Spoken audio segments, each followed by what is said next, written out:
ابھی ہمارے ایک بہت ہی محترم ساتھی نے یہاں پہ کہا کہ کم از کم غوری میزائل کا رخ ہی اسرائیل کی طرف کر دو.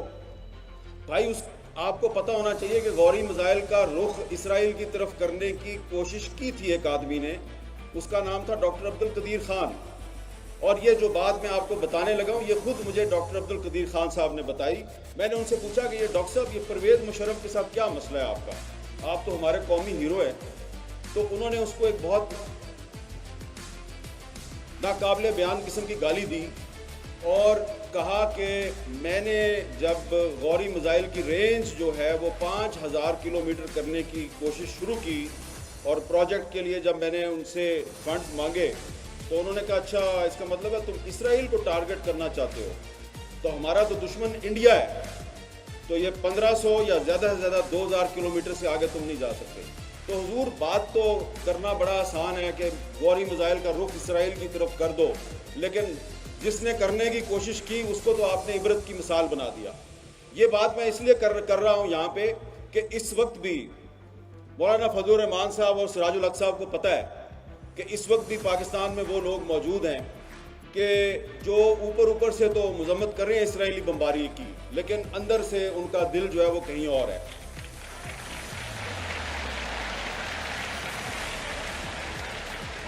میں کوئی لمبی چوڑی بات نہیں کرنا چاہ رہا. دسمبر کا مہینہ ہے اور دسمبر کا مہینہ اس لیے امپورٹنٹ ہے کہ دسمبر 1931 میں شاعر مشرق علامہ اقبال نے مسجد اقصی کا دورہ کیا. مفتی اعظم فلسطین مفتی امین الحسین کی دعوت پر انہوں نے وہاں پہ خطاب کیا تھا مسجد اقصی میں, اور پھر بار بار وہ ایک ہی بات کہتے رہے اپنے ساتھیوں کو, مسلم لیگ کے ساتھیوں کو بھی اور عالم اسلام کے حکمرانوں کو بھی یہ کہتے رہے کہ کبھی امریکہ اور برطانیہ پہ اعتماد نہ کرنا, اور خاص طور پہ انہوں نے مسلمانوں سے کہا کہ فلسطین کے بارے میں جو عرب بادشاہ ہیں ان کے اوپر کبھی اعتبار نہ کرنا, یہ آپ کے جو مفادات ہیں ان کا تحفظ کرنے کے قابل نہیں ہے. اور یہ بات آج صحیح سچ ثابت ہو رہی ہے. اس وقت میں کسی عرب بادشاہ کا نام نہیں لینا چاہتا کہ وہ تم تو بہت کچھ کر سکتے ہو لیکن تم نہیں کر رہے. ہم بہت سے عرب بادشاہوں کے نام لے سکتے ہیں جو صرف زبانی بیانات تو جاری کر رہے ہیں لیکن عملی طور پہ انہوں نے کوئی مدد نہیں کی فلسطینیوں کی. ہمیں سب سے پہلے اپنے گھر کا جائزہ لینا چاہیے کہ آپ کے اپنے گھر میں کیا ہو رہا ہے. اب آپ یہاں پہ اتنا بڑا آپ نے اجتماع کیا ہے, یہاں پہ آپ اچھی تقریریں ہوں گی, قراردادیں منظور ہوں گی, لیکن آج پاکستان کی جو اس وقت موجودہ حکومت ہے اس سے یہ پوچھنے کی ضرورت ہے کہ آپ بار بار جو یہ کہتے ہیں کہ مسئلہ فلسطین کا حل 2 اسٹیٹ سلوشن ہے, 2 ریاستی فارمولہ, تو یہ پاکستان کی کون سی پارلیمنٹ نے یہ فیصلہ کیا, کہاں پہ یہ فیصلہ ہوا کہ 2 ریاستی سلوشن جو ہے وہ مسئلہ فلسطین کا حل ہے؟ اور کیا یہ ہمارے نگران وزیر اعظم صاحب جنہوں نے 2 اسٹیٹ سلوشن کی بات سب سے پہلے کی, مطلب پتہ ہے آپ کو 2 اسٹیٹ سلوشن کا مطلب کیا ہے؟ مطلب یہ ہے کہ 2 اسٹیٹ سلوشن کا مطلب یہ ہے کہ جی آپ اسرائیل کا جو وجود ہے اس کو تسلیم کر لیں اور اسرائیل کو بھی تسلیم کر لیں, اور یہ جو غزہ اور دریائے اردن کا جو مغربی کنارہ ہے اس طرف جو فلسطین ہے یہاں پہ ایک فلسطینی ریاست قائم کر دیں. تو یہ 2 اسٹیٹ سلوشن ہے.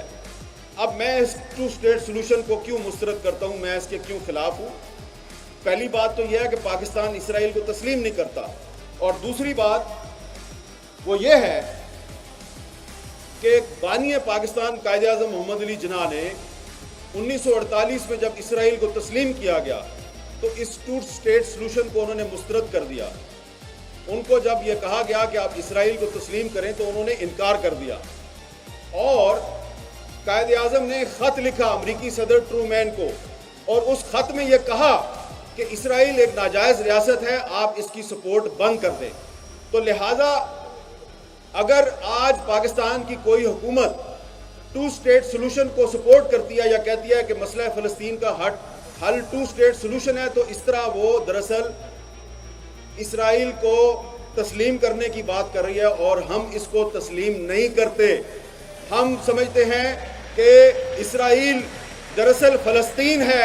اور پورے کا پورا فلسطین آزاد ہونا چاہیے۔ اب کہا جائے گا کہ یہ تو آپ اقوام متحدہ کی جو قراردادیں ہیں اس کی خلاف ورزی کر رہے ہیں، تو اقوام متحدہ کی ایک قرارداد تو کشمیر کے بارے میں بھی ہے، تو پھر آپ کو جو کشمیر کے بارے میں قرارداد ہے اس کا بھی احترام کرنا چاہیے۔ آپ کشمیر پہ قرارداد کا احترام نہیں کرتے، ہم اسرائیل اور فلسطین پہ اقوام متحدہ کی قرارداد کا احترام نہیں کرتے، اور ہم ان کو یقین دلاتے ہیں، تمام یہاں پہ جو موجود علماء کرام اور لیڈرشپ ہے، اور آپ کی طرف سے ہم ان کو یقین دلاتے ہیں کہ آپ ایک چٹان کی طرح اسرائیل کے سامنے کھڑے ہیں، اور ہم بھی آپ کے ساتھ کھڑے ہیں۔ اور اسماعیل ہانیہ صاحب جو ہیں وہ یقیناً بہت سے جو مسلم ممالک ہیں ان کی جو حکومتیں ہیں وہ ان کو پسند نہیں کرتی، لیکن تمام مسلم ممالک کے عوام جو ہیں وہ اسماعیل ہانیہ کو اپنا ہیرو سمجھتے ہیں، اور ہم آپ کے ساتھ ہیں۔ ہماری حکومتیں آپ کے ساتھ ہو نہ ہوں، لیکن ہم سب آپ کے ساتھ ہیں۔ آپ نے دیکھا ہوگا کہ کسی جنگل میں یا پہاڑی علاقے میں اگر کسی بندر پہ کوئی مشکل وقت آ جائے، یا کوئی انسان بندر کو مار دے، یا کوئی بندر جو ہے یہ مارگلا روڈ پہ کسی گاڑی کے نیچے آ جائے، تو سارے بندر اکٹھے ہو جاتے ہیں۔ ایک کتا کسی گلی میں بھونکے تو تمام شہر کے کتے جو ہے جن تک اس کتے کی آواز پہنچتی ہے وہ بھی بھونکنا شروع کر دیتے ہیں۔ ایک کوا مار دیں، دیہاتی علاقوں میں کسان اگر ایک کوا مار دیں تو تمام کوے جو ہیں وہ کائیں کائیں کرتے ہوئے اس کسان کی جان کو عذاب میں ڈال دیتے ہیں۔ لیکن آپ دیکھیں کہ 2 مہینے سے فلسطینیوں کو مار پڑ رہی ہے، ان کو شہید کیا جا رہا ہے، ان کے ہزاروں بچے جو ہیں ان کو شہید کر دیا گیا ہے، تو ان تک